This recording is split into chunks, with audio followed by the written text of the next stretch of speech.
अस्सलाम वालेकुम। सबसे पहले आप सबको कंप्यूटर साइंस चैनल की तरफ से वेलकम जी। जैसा कि हम लोग ऑपरेटिंग सिस्टम को डिस्कस कर रहे हैं, सबसे पहले हम लोगों ने ऑपरेटिंग सिस्टम देखा था, जिसके बारे में हम लोगों ने ये जाना था कि जो हमारे पास ऑपरेटिंग सिस्टम होता है, ये हमारे कंप्यूटर में जितने भी हार्डवेयर और सॉफ्टवेयर होते हैं इन सबको मैनेज कर रहा होता है। उसके बाद हम लोगों ने इसके फंक्शंस को देखा था, जिसमें हमारे पास जो था resource management, memory management, input output management, ये वाली सारे फंक्शंस थे। फिर फर्दर हमने उनको एक्सप्लेन किया। उसके बाद हम लोग उसके दो मेन टाइप्स पर आ गए जो कि ऑपरेटिंग सिस्टम की हैं। ऑपरेटिंग सिस्टम की सबसे इम्पोर्टेंट जो टाइप्स हैं वो कमांड लाइन इंटरफेस था और उसके अलावा ग्राफिकल यूज़र इंटरफेस था। हम लोगों ने देखा कि कमांड लाइन इंटरफेस में जो है हम लोग कमांड एंटर करते हैं और अपने पास डाटा जो शो करवाना वो करवा लेते हैं। उसके बाद ग्राफिकल यूज़र इंटरफेस पे हमने डिस्कस किया था कि ग्राफिकल यूज़र इंटरफेस में हमारे पास ग्राफिक्स की शक्ल में डाटा अवेलेबल होता है, जिसमें कोई बटन वगैरह लगे होते हैं या मेन्यू में हम जाते हैं तो जैसे ही हम बटन प्रेस करते हैं हमारे पास उस बारे में इंफॉर्मेशन आ जाती है। तो इसी तरह आज हम डिस्कस करने जा रहे हैं further types of operating system, जिनके नाम है single user and multi user operating system.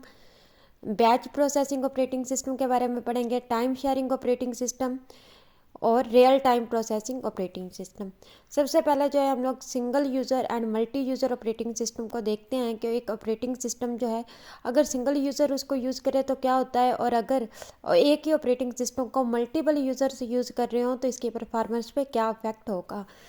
तो जैसा कि सिंगल यूज़र ऑपरेटिंग सिस्टम है, मीन्स एक ऑपरेटिंग सिस्टम को एट अ टाइम एक ही यूज़र जो है वो यूज़ कर सकता है। इसकी एग्जांपल मैं आप लोगों को दूं, जैसे हम लोग पीसी यूज़ कर रहे होते हैं तो ऐसा नहीं होता कि 3 या 4 बंदे जो हैं वो एक ही पीसी पर एट अ टाइम उसी वक्त जो है अपने अपने काम परफॉर्म कर सकें, बल्कि यूँ होता है कि एक बंदा एक टाइम में अपना काम परफॉर्म कर सकता है, बाकी या तो फिर वेट करते हैं या फिर दूसरे पीसी पर काम अपना करते हैं। तो ये हमारे पास सिंगल यूज़र ऑपरेटिंग सिस्टम की एक एग्जांपल है। In a single user operating system a single user can access the computer system at a time. These types of operating systems are commonly used. Disk operating system for PCs and Windows 98 for PCs are examples of single user operating system. अब जब हम आते हैं multi user operating system, इसमें क्या होता है कि एक ही ऑपरेटिंग सिस्टम को यूज़ करते हुए मल्टीपल यूज़र जो हैं वो अपने डाटा को एक्सेस कर सकते हैं या कोई प्रोग्राम जो है उनको प्रोसेस करवा सकते हैं। A multi-user operating system allows multiple user to access the computer at same time। क्या होता है कि मल्टीपल यूज़र जो होते हैं ऑपरेटिंग सिस्टम इसको अलाउ करता है कि वो मल्टीपल कंप्यूटर्स से जो है वो एट अ टाइम में डाटा एक्सेस कर सकते हैं। The operating system manage the memory and resources among the various users according to the requirements. अब हमारे पास ऑपरेटिंग सिस्टम क्या कर रहा होता है, बाकी जितने भी यूज़र्स की रिक्वायरमेंट्स होती हैं, जो जो डाटा उनको चाहिए होता है उन सबको मैनेज कर रहा होता है।